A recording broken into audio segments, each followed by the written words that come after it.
সব্যসাচীর মামলাতেও উঠে এলো অভিষেক বন্দ্যোপাধ্যায়ের নাম। অভিষেক বন্দ্যোপাধ্যায়কে কি শুধুই প্রভাবশালী বলা যায়? সব্যসাচী দত্ত একজন অত্যন্ত প্রভাবশালী, কোর্টে দাবি করেছে পুলিশ। একটি গ্যাং ছিল সব্যসাচী দত্তর, তারাই টাকা চাইতো, টাকা তুলতো। প্রভাবশালীর সংজ্ঞায় বদলে দিয়েছিল আগের সরকার। আয়ের সঙ্গে সঙ্গতিহীন প্রচুর সম্পত্তি, অ্যাকাউন্টে কোটি কোটি টাকা। তল্লাশিতে কিছু সোনা পাওয়া গিয়েছে, বাকি সোনার খোঁজ চলছে। তৃণমূল নেতা সব্যসাচী দত্তর বিরুদ্ধে কোর্টে এমনটাই দাবি করেছে পুলিশ। জামিনের আর্জি খারিজ করেছে আদালত। সব্যসাচী দত্তর 6 দিনের পুলিশ হেফাজতে নির্দেশ।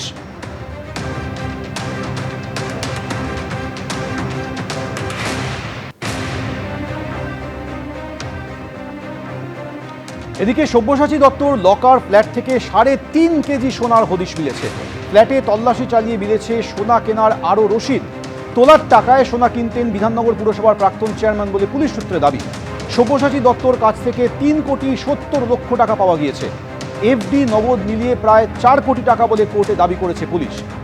ফ্রিজ করা হয়েছে সব্যসাচী দত্তর 5টি ব্যাংক অ্যাকাউন্ট। একটি গাড়ি বাজেয়াপ্ত হয়েছে, নথি মিললেও খোঁজ নেই আরেকটি গাড়ির। সব্যসাচী দত্তর বিরুদ্ধে কোর্টে এই চাঞ্চল্যকর অভিযোগ করেছে পুলিশ।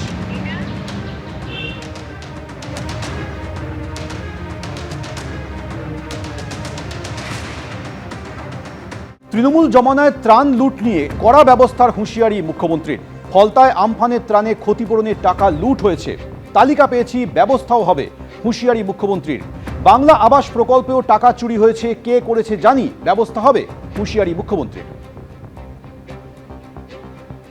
গত আমফানে ফলতাতে প্রত্যেকটা হাউস ড্যামেজে 20,000 টাকা করে প্রধানমন্ত্রী রিলিফ ফান্ড থেকে দেওয়া হয়েছিল। 20,000 ইউনিট টাকা চুরি হয়েছে, আমি তালিকা পেয়েছি, তারও ব্যবস্থা হবে। আর কিছুদিন আগে বিগত সরকার বাংলার বাড়ি বলে একটা স্কিমে প্রথম কিস্তিতে 8,000 বাড়ি, এখানে বাড়ি হয়নি, সেখানে 60,000 টাকা করে 8,000 ইউনিট টাকা তুলে নিয়ে চলে গেছে। কে তুলে নিয়ে চলে গেছে আপনারা জানেন। তাকে অভিযোগ আছে বিগত দিনে যিনি বিডিও ছিলেন তিনি সহায়তা করেছেন। বিডিওর বিরুদ্ধে যে ব্যবস্থা নেওয়ার আমাদের ভিজিলেন্স নেবে সরকারি। আর ডিএম সাহেবকে আমি বলে গেলাম, এই ক্ষেত্রে প্রত্যেকটি বেনিফিশিয়ারির ফিজিক্যাল ভেরিফিকেশন, অর্থাৎ বাড়ির যে টাকা লুট হয়েছে সেই লুটের টাকা ফেরত করানো এবং তাদের বিরুদ্ধে প্রয়োজনীয় ব্যবস্থা নেওয়ার কাজ এখানকার জেলা প্রশাসন করবে। আমি এটা নজর রাখবো। শুধু মাটি চুরিতে তার বিরুদ্ধে এফআইআর দায়ের হয়েছে এমনটাই নয়, ত্রাণের টাকা চুরিতেও তার বিরুদ্ধে অভিযোগ দায়ের হয়েছে অভিষেক বন্দ্যোপাধ্যায়ের বিরুদ্ধে। এবং এক্ষেত্রেও অভিজিৎ দাস ববি তিনি অভিযোগ করেছেন প্রায় 250 কোটি টাকার দুর্নীতি হয়েছে আমফানের ত্রাণে। প্রতারণা, জালিয়াতি, দুর্নীতি সহ একাধিক জামিন অযোগ্য ধারায় এফআইআর রুজু হয়েছে। অভিষেক বন্দ্যোপাধ্যায় ছাড়াও এফআইআরে বেশ কয়েকজন সরকারি কর্মীরও নাম রয়েছে। এফআইআরে তৎকালীন এডিএম, বিডিও, একাধিক পঞ্চায়েত প্রধানের নাম রয়েছে। বিজেপি নেতা অভিজিৎ দাস ববির অভিযোগের ভিত্তিতে এফআইআর দায়ের হয়েছে।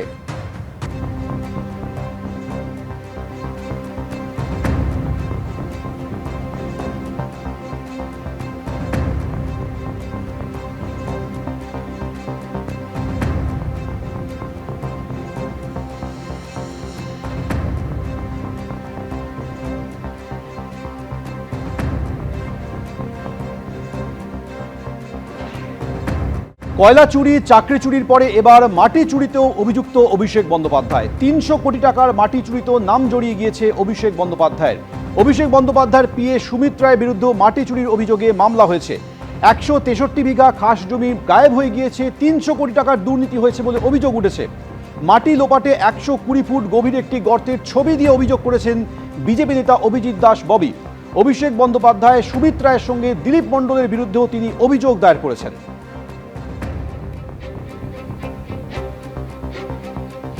ত্রাণে প্রাইমা ফেসে আমি এফআইআরে নাম লিখেছি অভিষেক ব্যানার্জির, কারণ প্রত্যেকটা আপনার ফাইল তো আমি দিয়ে দিয়েছি, তাতে দেখেছেন যে অভিষেকের recommended by Abhishek Banerjee MP, এবং এর সঙ্গে ও তো public servant, naturally prevention of corruption act 1988 পড়বেই। এছাড়া এডিএম ডেভেলপমেন্ট, যার মাধ্যমে ত্রাণের এই গুলো স্যাংশন হয়, সেই সাগর চক্রবর্তী, যিনি এখন বর্তমানে পিএসসি সেক্রেটারি আছেন, তার নামও এফআইআর আছে। এছাড়া তৎকালীন যে সমস্ত এসডিও ছিলেন, বিডিও ছিলেন, পঞ্চায়েত প্রধানরা ছিলেন, পঞ্চায়েত সমিতি, জেলা পরিষদ, যারা যারা টোটাল ডায়মন্ড লোকসভার দায়িত্ব ছিলেন পাবলিক সার্ভেন্ট হিসাবে, তাদের প্রত্যেকের নাম রয়েছে এখানটায়, এবং এমএলএদেরও নাম রয়েছে। হ্যাঁ, এক্ষেত্রে এই যে আদার্সের নাম রয়েছে অনেকের, মানে আপনি কি লক্ষ্য করেছিলেন এই গোটা বিষয়টা, কীভাবে দুর্নীতিটা হয়েছে? না, দুর্নীতি দেখুন, এখানে আমি বারবার দেখেছি যে আমি এটা 2,43,000 এখানে নাম রয়েছে। তা 2,43,000কে ওরা বেনিফিশিয়ারি যে লিস্ট তৈরি করেছে, তাতে দেখা যাচ্ছে যে একই নামে 15 জন 16 জন, একটা ফোন নাম্বারেই প্রায় 10-12 জন, একটা অ্যাকাউন্ট নাম্বারেই প্রায় 8-9 জন। তো বিষয়গুলো ওরা হ্যাফাজতলি বসিয়েছে। দেখুন, দক্ষিণ 24 পরগনার জোকায় সরকারি জমি থেকে মাটি চুরির অভিযোগ অভিষেক বন্দ্যোপাধ্যায়ের বিরুদ্ধে ইতিমধ্যেই সামনে এসেছে, কিন্তু তার ফলে জমির চরিত্র এবং জমির রূপ কিভাবে বদলে গিয়েছে বছরের পর বছর, এই গুগল আর্থ ইমেজে সেটা স্পষ্টভাবে ধরা পড়ছে। এইটা হচ্ছে, আপনারা দেখতে পাচ্ছেন 2018-র ছবি। এই হচ্ছিল চেহারা। এই চেহারা প্রতি বছর সময়ের সঙ্গে সঙ্গে যেভাবে লুটে পুটে নেওয়া হয়েছে মাটি এখান থেকে, তার জন্য বদলে গেছে। 2018-র ছবি দেখছেন, এটা হচ্ছে 2021-এর ছবি। দেখতে পাচ্ছেন আস্তে আস্তে এটা জলাশয়ের চেহারা নিচ্ছে। জমি থেকে মাটি চুরি হয়েছে বছরের পর বছর, তাতে একেবারে জলাশয়ের চেহারা নিচ্ছে, এবং এর নাম দিয়ে দেওয়া হয়েছে এমএলএ লেক। এটা 2021-এর ছবি দেখছেন। এইবার পরে দেখাচ্ছি ছবিটা হচ্ছে 2023-এর। এই জলাশয় কিন্তু আরে বহরে বাড়তে শুরু করেছে। তার মানে মাটি চুরি লাগাতারভাবে বছরের পর বছর, ট্রাকের পর ট্রাক এইভাবে চুরি হয়েছে, এবং জমির চরিত্র, ভূমি, রূপ, ক্যারেক্টার এইভাবে বদলে দেওয়া হয়েছে। সরকারি জমি থেকে এইভাবে মাটি চুরি হয়েছে বছরের পর বছর। 2026-এর আজকের দিনে দাঁড়িয়ে এই হচ্ছে চেহারা। ছিল পুরোটা একেবারে জমি মাটিতে ঢাকা ছিল, সেই মাটি পর পর চুরি করে নেওয়া হয়েছে, বিঘার পর বিঘা জমি একেবারে ফাঁকা করে দেওয়া হয়েছে, আর এখন বিস্তীর্ণ একটা জলাশয়ের চেহারা নিয়েছে। এই জমি চুরির পর এখানকার এই হচ্ছে চরিত্রের আমূল বদল ঘটিয়ে দেওয়া হয়েছে।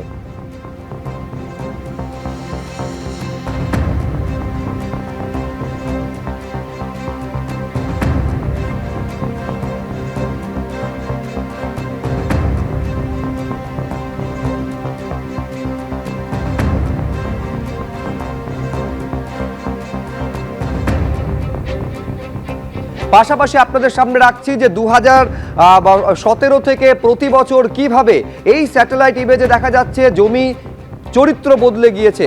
প্রথমে একেবারে সরকারি জমি জোকাতে, সেই জমি থেকে লাগাতার মাটি তুলে তুলে তুলে তুলে একটা জলাশয়, দিনের পর দিন বছরের পর বছর সেই জলাশয় বিস্তীর্ণ আকার নিয়ে আজকের আরেকটা জায়গায় যে ছবি আপনারা দেখতে পাচ্ছেন, পুরো একদম সরকারি জমি ছিল, এখন সেটা সম্পূর্ণ বিস্তীর্ণ গভীর জলাশয়ের চেহারা নিয়েছে।